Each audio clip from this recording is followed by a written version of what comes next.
So I'm Benjamin Ward. I'm a product manager at Adobe on the Lightroom team. I'm working specifically on the Lightroom application on the desktop, but of course Lightroom is a full ecosystem across desktop, mobile, and web. And if you're interested, I can show you some of what's new in Lightroom mobile today as well. But I'll start by showing you the new feature that we launched just today in Lightroom on the desktop, which is called Select Landscape. So you're probably familiar with the masking features that are available in Lightroom. Masking, of course, allows you to select just part of a photo and apply an edit to just that part of the photo as opposed to globally.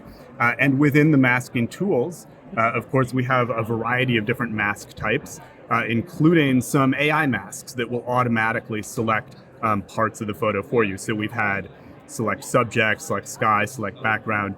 There's no people in this photo, but we've had select people for quite a while where it can select different attributes of a person. What we've added new here just today is select landscape. So this will identify different attributes within a landscape and automatically create masks for each of those attributes. So in this photo, it's found the sky and mountains and architecture, vegetation, water. There are actually 7 different attributes of a landscape that it can identify.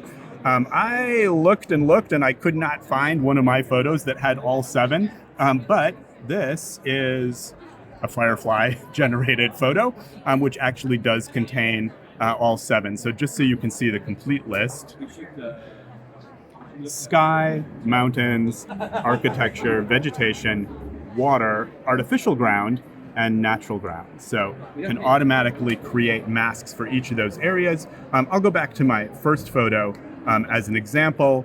Maybe I want to make the water bluer. It has quite a bit of a green tint to it here, but I don't want to shift the hue of greens overall because I'd be changing the greens in the foliage as well. So I'll just go ahead and select water and say create, and then I can go ahead and do whatever sort of edits I might want to do to the water. So very easy to target just a particular part of a landscape with these new select landscape features. So.